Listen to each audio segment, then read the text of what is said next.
서울시립대 학종 지원 자격에서 모집단위별 인재상 뺐잖아요. 그럼 이제 계열별 인재상 하시는 거예요? 무전공이 점점 확대되는 추세랑 맞물려서 이제 계열별 인재상 하시는 거예요? 직윤에 정성평가도 넣으셨던데 그럼 그것도 계열별 인재상으로 하실 거예요?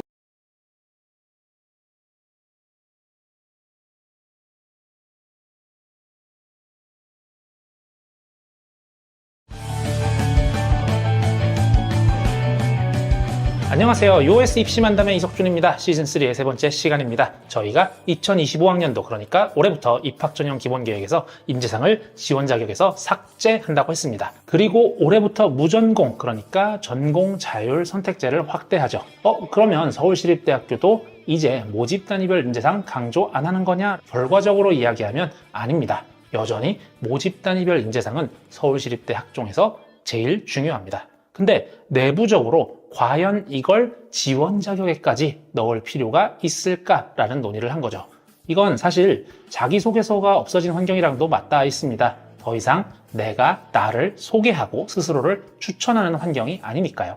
자기소개서가 있었을 때는 내가 나를 소개합니다. 내가 왜 이러이러한 인재가 맞는지 내가 직접 작성한 서류로 평가자를 설득하는 작업을 하게 됩니다. 그런데 5년 전에 교육부에서 대대적으로 대학 감사를 하고 나서 이런 문서를 하나 공표하게 됩니다. 바로 대입전형 공정성 강화 방안이죠.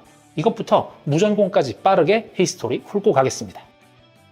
2019년 11월 28일자로 발표된 이 문서 내용을 보겠습니다. 정시 40%, 직윤 의무화, 학생부 기재 항목 축소 등이 다 여기서 나온 겁니다. 특히 교육부는 대학에서 자기소개서를 단계적으로 폐지하게 유도합니다. 그리고 2024학년도부터는 전면 폐지를 하게 하죠. 그렇게 수시학종에서 자기소개서 폐지가 확정됩니다. 그렇게 시간이 지나고 2년 예고제에 따라 서울시립대학교도 2025학년도 대입전형 기본계획을 작성하기 시작합니다. 이게 2024학년도 수시모집 요강이랑 거의 같이 만들어집니다. 그렇게 하다 보니 내부적으로도 의견이 나오는 거죠. 한국인답게 아니시에이팅을 걸고 시작합니다. 아니 근데 자기소개서도 없어졌는데 모집단위별 인재상에 부합한다고 자기 자신을 추천할 수 있는 자라는 표현을 지원 자격에 넣는 게 좀 과한 거 아니야? 네, 자기 자신을 소개하는 거랑 자기 자신을 추천하는 것이 완벽히 똑같은 것은 아니지만 자기소개서도 없어진 마당에 모집단위별 인재상에 맞는지를 스스로 판단해서 추천할 수 있는 자라는 표현, 그렇게까지 할 필요가 있냐는 거죠. 실질적으로 달라진 건 없지만 지원 자격이라 함은 모름지기 증명이 가능한 걸로 해야 되지 않냐라는 생각이 내부적으로 합의가 됐습니다. 몇 년도 이후 고등학교 졸업자이거나 그에 준하는 학력을 가진 자 이런 서류로 증명이 가능한 것이 지원 자격이라는 표현에 걸맞는 것 같다는 생각에서 출발했다 이해해 주시면 되겠습니다. 그래서 실질적으로 모집단위별 인재상이라는 서울시립대학교 학종에서 가장 중요한 핵심 가이드라인은 여전히 시퍼렇게 눈을 뜨고 살아있음에도 불구하고 지원 자격에서만 없어진 겁니다. 근데 원래 고3이 되기 전까지 고2가 입학전형 기본계획을 열어볼 일이 거의 없어요. 저라도 안 열어봅니다. 그리고 다른 여러 가지 오해를 가중시킬 만한 일들이 일어나죠. 시작은 2023년 10월 5일입니다. 교육부 장관이 출입기자단 간담회에서 정원의 30%는 입학 후 전공을 선택하도록 가이드라인을 주려고 한다고 말했죠. 그리고 2024년 1월 30일 2024년 대학혁신지원사업 기본계획이 발표됩니다. 전공자율 선택제 유형 1과 유형 2를 도입하는 대학에 혁신지원사업 인센티브를 주는 방향으로 유도를 합니다. 30%까지 늘리는 건 아니고 유형에 맞게 자율적으로 늘리면 인센티브를 준다는 거였죠. 서울시립대학교도 교육부의 방향에 호응하여 자율전공학부 모집 인원을 정원의 5%까지 증원합니다. 그리고 열심히 올해 어떤 원석들을 발견할까 준비하고 있습니다. 가끔은 입학사정관이 연예기획사 헤드헌터, 스카우터, 캐스팅 디렉터 같다는 느낌을 받아요. 아이돌 연습생이 될 만한 제목을 고르는 거죠. 그 제목을 고르는 기준이 학교생활 기록부고 우리가 연습생으로 훈련시켜서 졸업이라는 이름으로 사회로 데뷔시키는데 그 첫 시작점에서 캐스팅 디렉터가 되는 거죠. 그래서 서울시립대학교 입학 홍보대사 이름이 스카우터입니다. 자, 자기소개서가 없어졌습니다. 입학사정관 입장에서 자기소개서가 없어진 건 솔직히 아쉽습니다. 학생 본인의 이야기를 들을 수 있는 통로가 사라진 거니까요. 학생들도 일견 편해졌을 수도 있습니다. 그런데 편해진 것이랑 별개로 아쉬울 수도 있어요. 자기소개서가 있다면 나의 서류를 이러이러한 방향으로 봐주세요 라고 어떤 가이드를 줄 수 있었을 텐데 말이죠. 어쨌든 이제는 나는 나의 학교 생활을 통해 남긴 기록을 통해 나를 보여주기만 하면 되는 겁니다. 지원에 부담이 없어졌죠. 모집 단위별 인재상에 상대적으로 더 부합한지 아닌지는 저희 평가자들이 하게 됩니다. 그럼 이제 전체적으로 그 이야기를 해봐야 될 것 같습니다. 교육부가 대학의 전공 자율 선택제 확대를 요구했죠. 응한 대학도 있고 응하지 않은 대학도 있고 저희처럼 5%만 응한 대학도 있습니다. 이 시그널이 맞물려서 어쩌면 고교 현장에서 서울시립대학교도 앞으로 어떤 그런 학생 선택권을 계속 넓히는 방향으로 갈 것이냐라는 질문을 하실 수도 있어요. 실제로 교사연수에서 여쭤보신 선생님들도 꽤 계셨고요. 결론은 아닙니다. 그 방향으로 계속 가지 않을 거예요. 왜냐고요? 제가 이번 시즌 1화에서 이런 말을 한 적이 있습니다. 시간은 한정되어 있고 배울 수 있는 양도 한정되어 있습니다.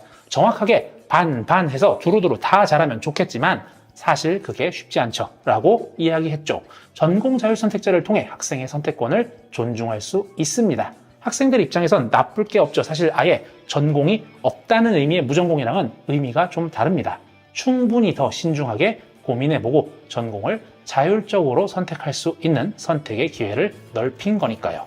그런데 그 비율을 엄청나게 늘리는 게 대학이나 학생 입장 둘 다 해서 그렇게 좋지 않아요. 대학 입장에선 그 전공을 공부하는 학생이 지속적으로 수급이 되어야 교육과 연구를 계속 진행할 수 있습니다. 학생 입장에서도 내가 무슨 전공을 하고 있다는 소속감을 가지고 그 전공에 매진하는 시기가 늦어집니다. 거기다가 전공 쏠림 현상 이야기도 빼놓을 수 없죠. 그냥 모두가 다 선호하는 학과, 서울시립대학교면 모두가 다 세무학과 가고 모두가 다 전자전기 컴퓨터공학부에 간다고 가정을 해볼게요. 그럼 그게 대학일까요? 단순히 인문학이나 순수과학 분야가 없어지네, 그쪽 학과 교수들 밥그릇 없어지네, 그게 뭐라고 생각할 문제가 아닙니다. 학문의 발전은요, 다양성에서 일어납니다. 교과나 학종 학생들이 학점이 좀 더 높다고 저희가 교과나 학종만 뽑을까요?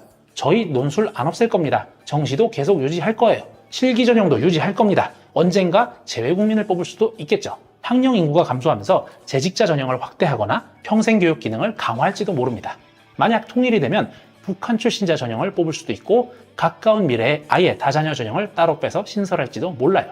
모든 가능성은 열려 있어요. 즉 전공 자율선택제도 일정 부분 학생들의 선택권을 폭넓게 보장한다는 측면에서 호응을 했지만 100% 자율선택까지 가진 않을 겁니다.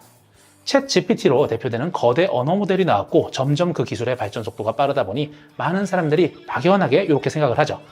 언어 관련 학과 가면 안 되겠네. 근데 오히려 생각해 볼 것이 내가 언어 관련 탐구를 하는 것을 좋아한다면 누구나 LLM을 통해 프로그래밍, 분석을 할 수 있는 세상이 되었으니 그 내가 좋아하는 언어에 대한 말뭉치 연구를 더 빠르게 하고 그에 대한 통찰을 더 쉽게 할 수 있겠는 걸 이라는 역발상을 해보는 거죠. 엔비디아 CEO 젠슨 황이 프로그래밍 하지 말고 생명과학, 생명공학을 하라는 메시지를 던진 것도 비슷한 맥락일 수 있습니다. 오히려 간단한 수준의 프로그래밍 진입 장벽이 낮아진 이런 시대에 내가 하고 싶은 일에 이걸 결합시켜서 훨씬 효율을 높인다면 생각만 해도 좀 재밌고 짜릿하지 않나요?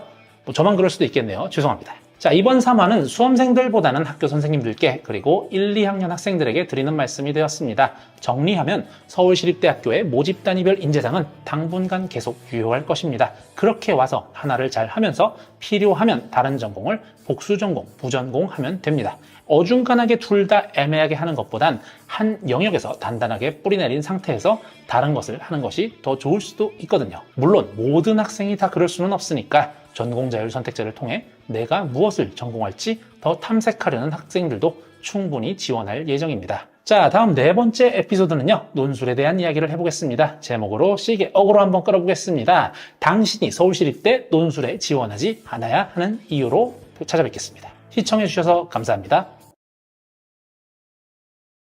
사랑해요.